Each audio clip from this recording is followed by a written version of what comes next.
শিক্ষাঙ্গন YouTube চ্যানেলে তোমাদের সকলকে স্বাগত জানাই। আজকে আমি আলোচনা করব অষ্টম শ্রেণীর ভূগোলের গুরুত্বপূর্ণ অধ্যায় জলবায়ু অঞ্চল।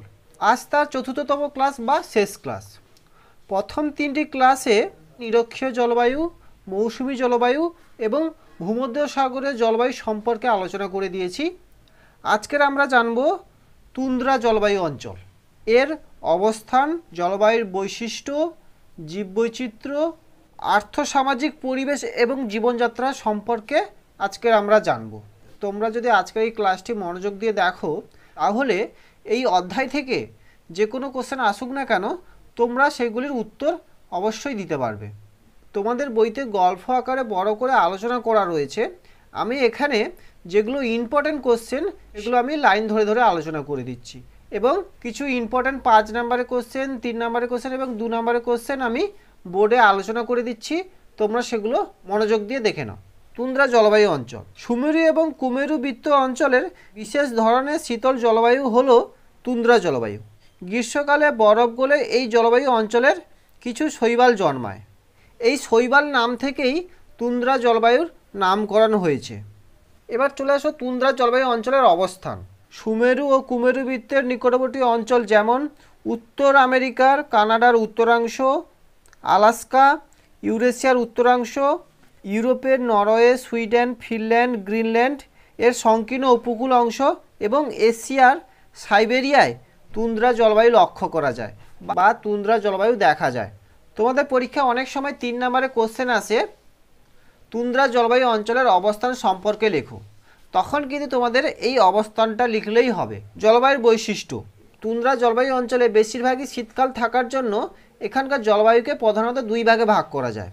এক হলো শীতকালীন জলবায়ু এবং 2 হলো গ্রীষ্মকালীন জলবায়ু। শীতকালীন জলবায়ু সম্পর্কে এবার জেনে নাও। বছরের অধিকাংশ সময় প্রায় 8 থেকে 9 মাস শীতকাল, অর্থাৎ 8 থেকে 9 মাস বরফে ঢাকা থাকে। এই সময় তাপমাত্রা থাকে 20 ডিগ্রি সেলসিয়াস থেকে 40 ডিগ্রি সেলসিয়াসে নেমে যায়। ভয়ঙ্কর শীতে সমস্ত অঞ্চল তুষারে ঢেকে পড়ে এবং মাঝে মধ্যে তুষারপাত ও তুষারঝড় চলতে থাকে এই অঞ্চলে। 2 নম্বর গ্রীষ্মকালীন জলবায়ু। 2 সপ্তাহব্যাপী বসন্তের পর তুন্দ্রা অঞ্চলে 2 থেকে 3 মাসের জন্য স্বল্পস্থায়ী গ্রীষ্মকাল লক্ষ্য করা যায় বা গ্রীষ্মকাল স্থায়ী হয়। এই সময় তাপমাত্রা থাকে গড়ে 10 ডিগ্রি সেলসিয়াস। আকাশে সূর্য খুব অল্প সময়ের জন্য দেখা যায়। নরওয়ের উত্তরে হামারফেস্ট বন্দর ও আশেপাশের অঞ্চলে স্থানীয় সময় অনুযায়ী গভীর রাতেও আকাশে সূর্য দেখা যায়। তাই এই অঞ্চলকে নিশীথ সূর্যের দেশ বলা হয়। তোমাদের পরীক্ষায় শর্ট কোশ্চেন আসে, নিশীথ সূর্যের দেশ কাকে বলা হয় এবং কেন বলা হয়, বা কোন দেশকে নিশীথ সূর্যের দেশ বলা হয়, এরকম কোশ্চেনটা ঘুরিয়ে আসতে পারে। তোমরা ভালো করে দেখে নাও। এবার চলে আসো জীববৈচিত্র্য। স্বাভাবিক উদ্ভিদ।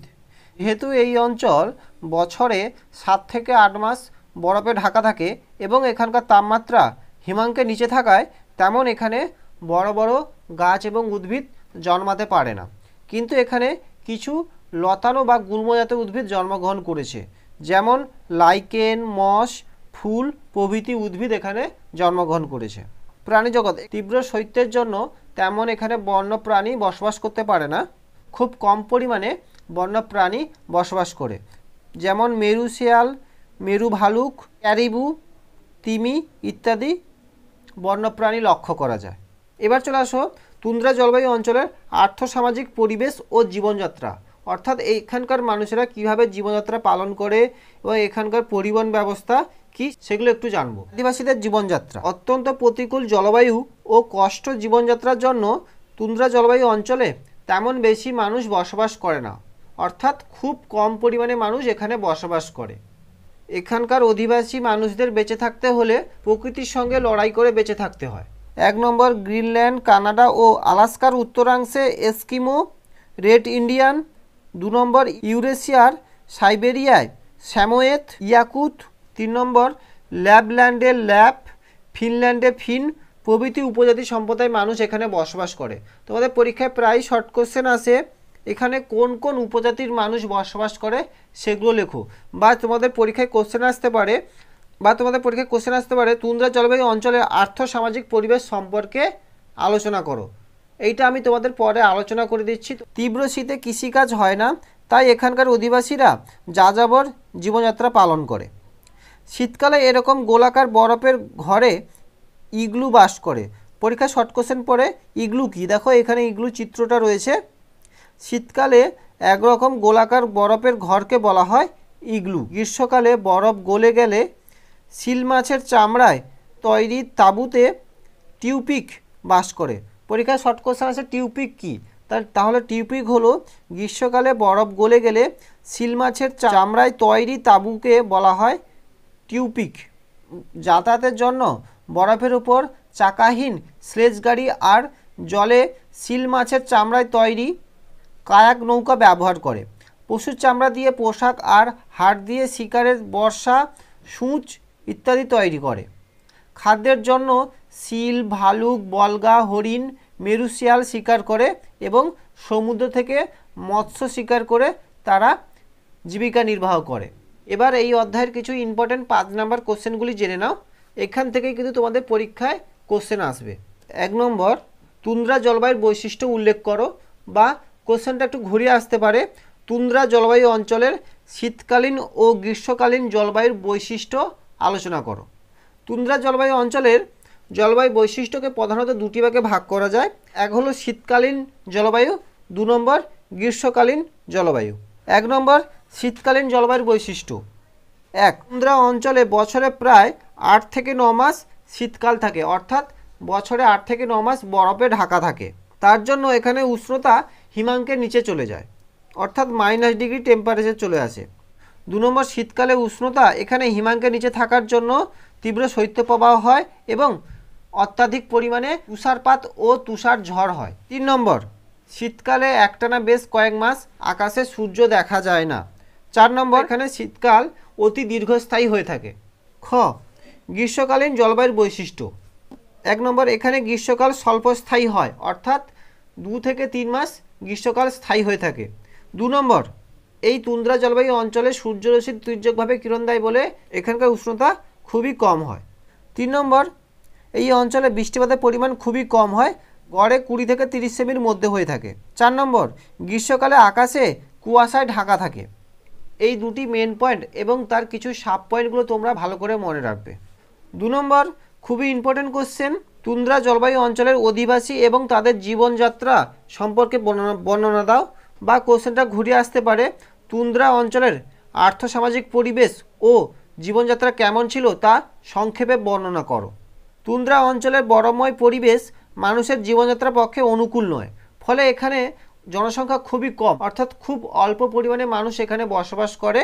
যেমন কানাডা, গ্রিনল্যান্ড, আলাস্কার উত্তরাংশে এস্কিমো, রেড ইন্ডিয়ান এবং ফিনল্যান্ডে ফিন প্রভৃতি উপজাতি সম্প্রদায় মানুষ এখানে বসবাস করে। তুন্দ্রা জলবায়ু অঞ্চলের অধিবাসীদের জীবনযাত্রা। 1 নম্বর, গ্রীষ্মকালে এরা সিল মাছের চামড়া দিয়ে তৈরি এক ধরনের তাঁবুর মধ্যে বসবাস করে, যাকে টিউপিক বলা হয়। 2 নম্বর, শীতকালে এস্কিমোরা এক ধরনের গোলাকার বরফের ঘরে থাকে, যাকে বলা হয় ইগলু। 3 নম্বর, খাবারের জন্য এরা মেরু ভালুক, বলগা হরিণ, মেরুশিয়াল, সিন্ধু ঘটক প্রভৃতি প্রাণী শিকার করে। 4 নম্বর, ঘর বা তাঁবুর মধ্যে আলোর ব্যবস্থা করতে শুকনো মশ জাতীয় শৈবাল থেকে সলতে তৈরি করে। 5 নম্বর, পশুর চামড়া দিয়ে এরা পোশাক এবং হাড় দিয়ে শিকারের জন্য বর্ষা এবং ছুঁচ তৈরি করে। 6 নম্বর, তীব্র শীতের কারণে অধিবাসীরা যাযাবর জীবনযাত্রা পালন করে। পরের পয়েন্ট, তুন্দ্রা অঞ্চলের অধিবাসীদের জীবনযাত্রার সাম্প্রদায়িক পরিবর্তন। 1 নম্বর, তুন্দ্রা অঞ্চলের অধিবাসীরা অনেকে ইগলু বা টিউপিক এ বসবাস না করে তারা নাইলনের তাঁবু, এমনকি পাকা বাড়িতেও বসবাস করেছে। 2 নম্বর, এস্কিমোরা কাচের ঘরে নানা ধরনের ফসল এরা চাষ করেছে। 3 নম্বর, ছোট ছোট নৌকার পরিবর্তে এরা ডিজেল চালিত স্পিডবোট এরা ব্যবহার করছে। 4 নম্বর, এখানকার অধিবাসীরা পশুর লোম, চামড়ার বিনিময়ে চা, কফি, তামাক এবং অন্যান্য দ্রব্য আমদানি করে। এই কয়েকটি পয়েন্ট তোমরা আলোচনা করবে। এবার চলে আসো এই অধ্যায়ের কিছু 3 নাম্বার এবং 2 নাম্বারের ইম্পর্টেন্ট কোশ্চেনগুলি তোমরা জেনে নাও। এগুলো খুবই ইম্পর্টেন্ট কোশ্চেন, পরীক্ষায় প্রায়ই আসে। 1 নম্বর, টিকা লেখো নিশীথ সূর্যের দেশ। অথবা কোশ্চেনটি ঘুরিয়ে আসতে পারে, নরওয়েতে রাত্রিবেলায় সূর্য দেখা যায় কেন? 21শে মার্চের পর থেকে 23শে সেপ্টেম্বর পর্যন্ত এই সময় 6 মাস উত্তর মেরু সন্নিহিত অঞ্চলে একটানা সূর্যের আলো পায়, অর্থাৎ 6 মাস উত্তর গোলার্ধে সূর্য কিরণ দেয়। ফলে একটানা 6 মাস দিন থাকে। এই সময় উত্তর গোলার্ধের নরওয়ে সীমান্তের হামারফেস্ট বন্দর থেকে স্থানীয় সময় অনুযায়ী গভীর রাতেও আকাশে সূর্য দেখা যায়।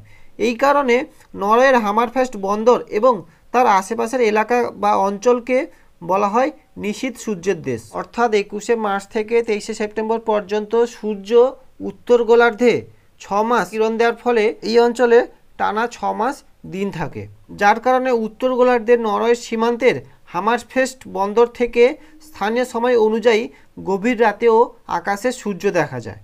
এই কারণে নরওয়ে হামারফেস্ট বন্দরকে নিশীথ সূর্যের দেশ বলা হয়। 2 নম্বর প্রশ্ন, নিশীথ সূর্য যখন দেখা যায় তখন সংশ্লিষ্ট অঞ্চলের আবহাওয়া কেমন থাকে? 21শে মার্চ থেকে 23শে সেপ্টেম্বর পর্যন্ত এই 6 মাস সুমেরু বৃত্ত থেকে সুমেরু অঞ্চল পর্যন্ত যখন একটানা 6 মাস দিন থাকে, তখন নরওয়ে উত্তরে হামারফেস্ট বন্দর ও তার আশেপাশের অঞ্চলে সময় অনুসারে গভীর রাতেও সুমেরুর আকাশে সূর্য দেখা যায়। এই জন্য একে নিশীথ সূর্যের দেশ বলা হয়। কি বললাম? 21শে মার্চ থেকে 23শে সেপ্টেম্বর সূর্য উত্তর গোলার্ধে টানা 6 মাস কিরণ দেওয়ার ফলে এখানে টানা 6 মাস উত্তর গোলার্ধে টানা 6 মাস দিন থাকে। ঠিক সেই সময় নরওয়ের উত্তরাংশে হামারফেস্ট বন্দর এবং তার আশেপাশের অঞ্চলে গভীর রাতে আকাশে সূর্য দেখা যায়, তার জন্য একে নিশীথ সূর্যের দেশ বলা হয়ে থাকে। পরের পয়েন্ট, সংশ্লিষ্ট অঞ্চলের আবহাওয়া। একটানা 6 মাস দিন চলাকালীন উত্তর গোলার্ধে মেরু সংলগ্ন এইসব অঞ্চলে একটানা সূর্যরশ্মি পায় বলে এখানে গ্রীষ্মকাল বিরাজ করে। তবে সূর্য এতটাই তীর্যকভাবে পড়ে যে ভূমি বা বায়ুমণ্ডল বেশি উষ্ণ হয় না। এই জন্য যখন নিশীথ সূর্য দেখা যায় তখন সংশ্লিষ্ট অঞ্চলে আবহাওয়া যথেষ্ট শীতল থাকে।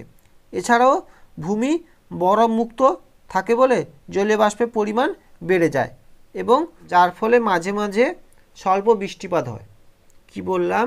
একটানা সূর্যরশ্মি উত্তর গোলার্ধের তীর্যকভাবে কিরণ দেওয়ার ফলে এখানে গ্রীষ্মকাল বিরাজ করে। টানা সূর্যরশ্মি 6 মাস উত্তর গোলার্ধে তীর্যকভাবে কিরণ দিলেও এখানকার উষ্ণতা বেড়ে যায় না, কারণ সূর্যরশ্মি তীর্যকভাবে কিরণ দেয়। এই জন্য যখন রাত্রিবেলায় সূর্য দেখা যায় তখন সংশ্লিষ্ট অঞ্চলের তাপমাত্রা অনেকটা কম থাকে, অর্থাৎ শীতল থাকে। এছাড়া ভূমি বরফমুক্ত হতে থাকে বলে এই অঞ্চলে জলীয় বাষ্পের পরিমাণ খুব বেশি থাকে, যার ফলে মাঝে মধ্যে এই অঞ্চলে বৃষ্টিপাত হয়ে থাকে। 3 নম্বর কোশ্চেন, টিকা লেখো এস্কিমো কি? অথবা এস্কিমোর বাসস্থান, খাদ্য ও পশু শিকার সম্পর্কে আলোচনা করো। অবস্থান, গ্রিনল্যান্ড, কানাডা ও আলাস্কার উত্তরাংশে এস্কিমো জনগোষ্ঠীর মানুষেরা বসবাস করে। খাদ্য ও বাসস্থান, এস্কিমো কথাটির অর্থ হলো কাঁচা মাংসের খাদক। প্রাকৃতিক পরিবেশের সঙ্গে প্রতিনিয়ত সংগ্রাম করে এরা জীবনযাত্রা পালন করে। স্বল্পস্থায়ী গ্রীষ্মকালের জন্য সারা বছরের খাদ্য, পোশাক ও অন্যান্য প্রয়োজনীয় সামগ্রী এরা সংগ্রহ করে রাখে। এরা গ্রীষ্মকালে শিল মাছের চামড়া দিয়ে তৈরি তাঁবু, টিউপিক ব্যবহার করে এবং শীতকালে বরফের তৈরি ঘর, ইগলু নামে ঘরটি ব্যবহার করে। পরের পয়েন্ট, শিকার। গ্রীষ্মকালে এরা কায়াক নামক নৌকা ব্যবহার করে মৎস্য শিকার করে। পশুর হাড় দিয়ে বর্ষা তৈরি করে তার দ্বারা এরা বলগা হরিণ, ভালুক, মেরু শিয়াল, সিল মাছ প্রভৃতি শিকার করে। 4 নম্বর প্রশ্ন, তুন্দ্রা অঞ্চলের বসবাসকারী 3টি আদিম অধিবাসী সম্প্রদায়ের নাম লেখো। অথবা কোশ্চেনটা একটু ঘুরে আসতে পারে, তুন্দ্রা অধিবাসীদের নাম এবং তাদের বাসভূমি উল্লেখ করো। খুবই ইম্পর্টেন্ট কোশ্চেন, পরীক্ষায় প্রায়ই আসে, ভালো করে এটা দেখে রাখবে। তুন্দ্রা অঞ্চলে বসবাসকারী আদিম অধিবাসী। তুন্দ্রা অঞ্চলে মোট 3টি সম্প্রদায়ের মানুষ বসবাস করে। 1 এস্কিমো, 2 সামোয়েদ, 3 ফিন। বাসস্থান, 1 নম্বর এস্কিমো জনগোষ্ঠীর অধিবাসীদের বাসস্থান গ্রিনল্যান্ড, কানাডা এবং আলাস্কার উত্তরাংশে। 2 নম্বর সামোয়েদ জনগোষ্ঠীর অধিবাসীরা রাশিয়ার সাইবেরিয়া অঞ্চলে বসবাস করে। 3 নম্বর ফিন উপজাতি সম্প্রদায়ের মানুষেরা ফিনল্যান্ডে বসবাস করে। তোমাদের 4টি ক্লাসের মধ্য দিয়ে জলবায়ু অঞ্চলটি আলোচনা করে দিলাম। এবং এই অধ্যায়ের কিছু ইম্পর্টেন্ট 5 নাম্বার 3 নাম্বার এবং 2 নাম্বার কোশ্চেনগুলি আলোচনা করে দিয়েছি। তোমরা যারা এর আগের ক্লাসগুলি দেখোনি তারা অবশ্যই দেখে আসো, আমি ডেসক্রিপশানে তার লিঙ্কটা দিয়ে দেবো। আজকে ক্লাসটি এখানেই শেষ করলাম। ক্লাসটি যদি ভালো লেগে থাকে অবশ্যই আমাদের চ্যানেলটিকে সাবস্ক্রাইব করে পাশে থেকো।